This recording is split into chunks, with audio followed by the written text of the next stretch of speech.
Hi everyone, how are you doing? I just want to say a big thank you to everybody who's left comments on the channel and subscribed to the channel. It really means a lot, and I'm really pleased that the videos have been offering some help, because I know from my own experience, like I've said many times, that it was really tough to find people to be able to identify with.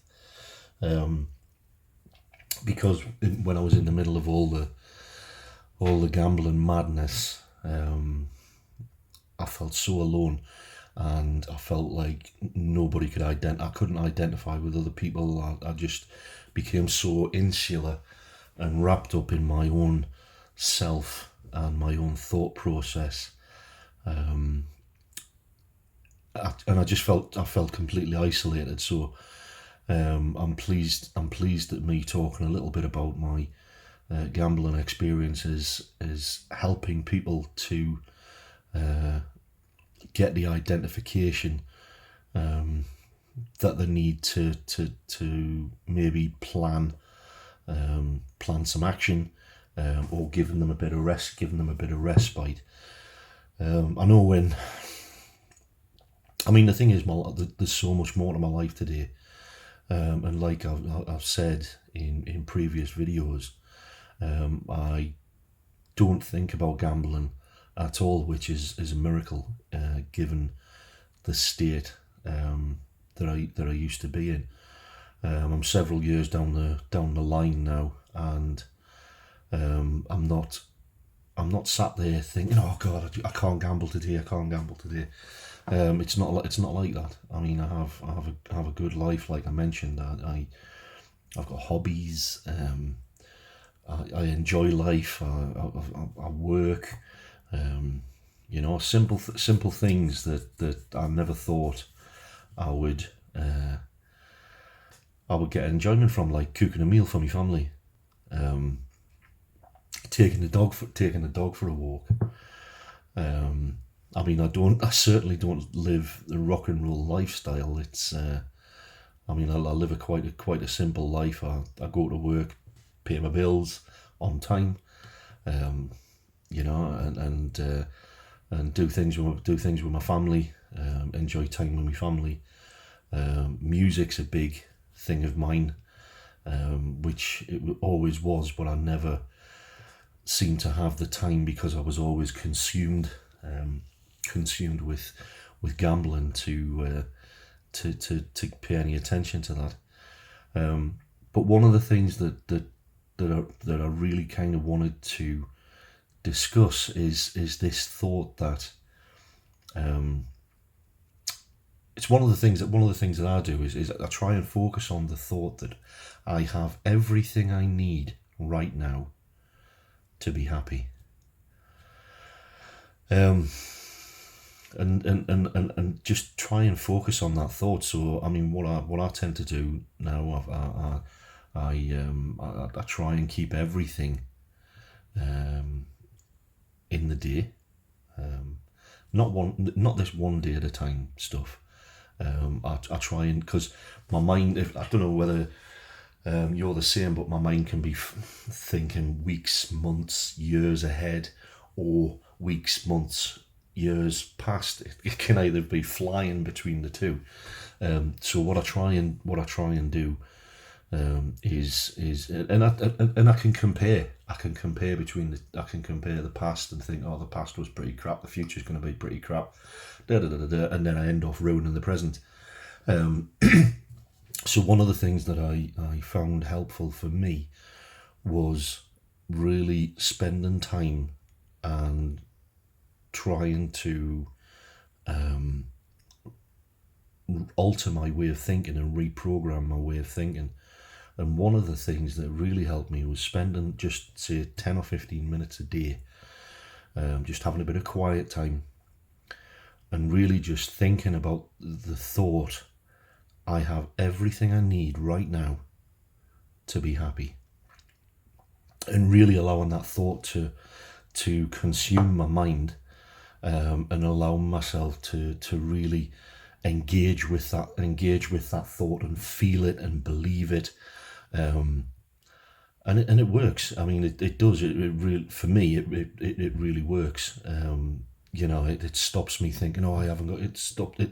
It's about generating gratitude for what I've got, rather than dissatisfaction at what I haven't got, because I can constantly, left to my own devices, I can be like, oh, I can turn even the most amazing experience or the most amazing day into something not very nice, all through the way that I think.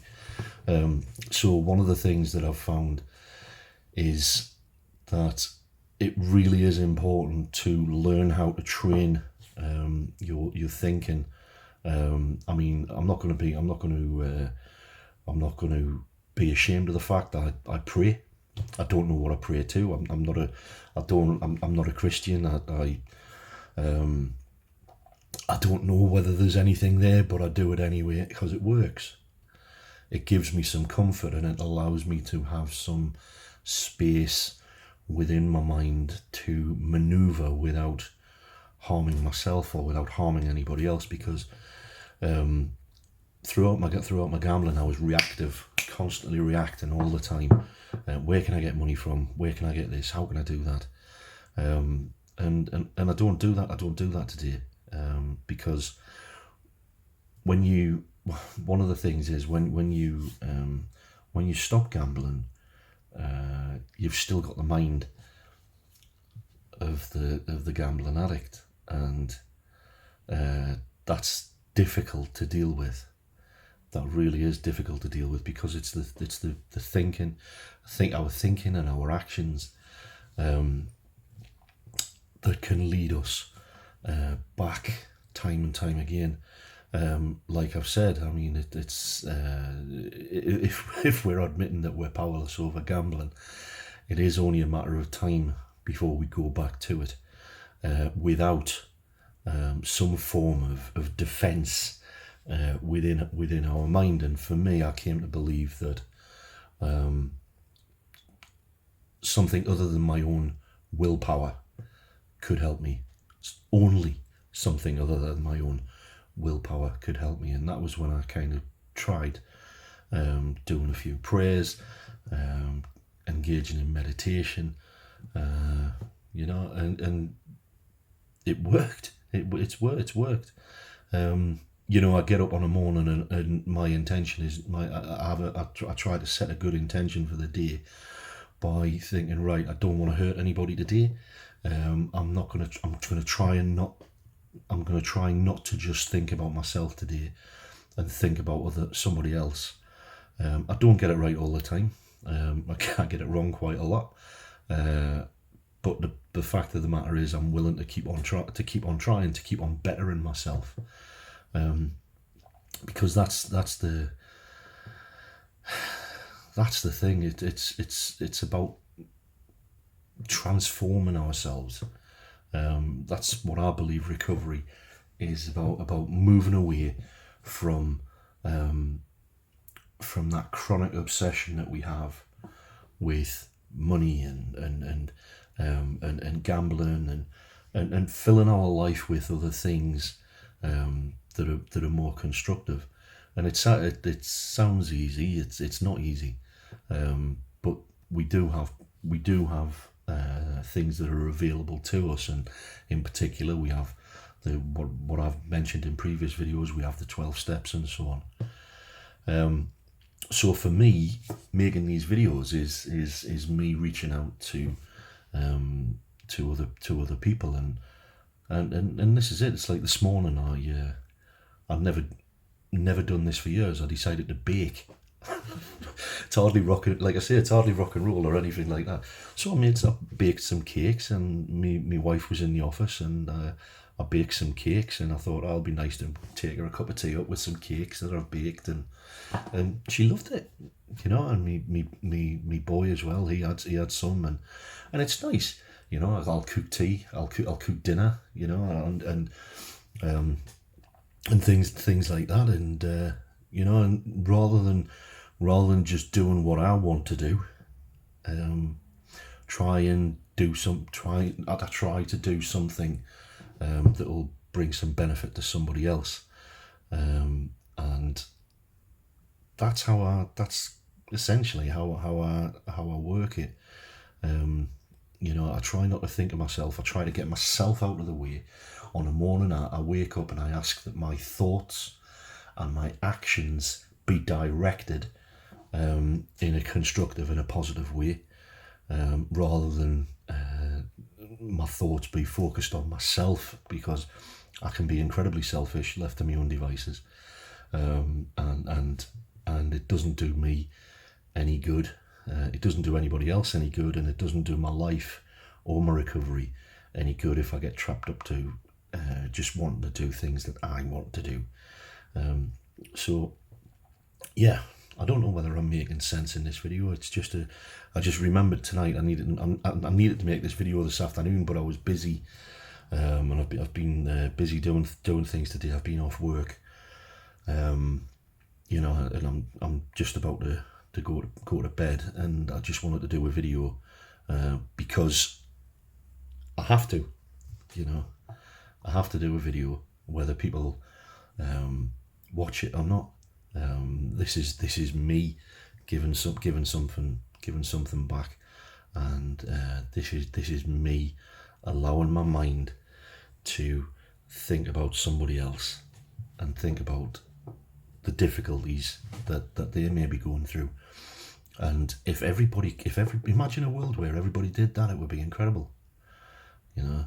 But we're constantly and especially coming up to Christmas now, it's coming up to the silly season where we're constantly bombarded with things that you need, you want. Well, we're constantly being told we need anything and everything to make us happy.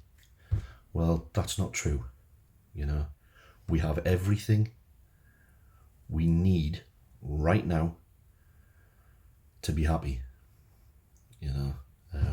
Try that out. Try thinking that. Try and allow your mind to really get into that thought process and see what happens. Anyway, I'm gonna go because, like I say, it's I'm a bit tired, and I want to go to bed. But I want to wish you all the very best. I'm pleased that some people have taken up the advice that I've given about GA and about the 12 steps. That's fantastic. I'm really pleased about that. And I want to wish you all the very best, and I'll speak to you all soon. Take care. Thank you.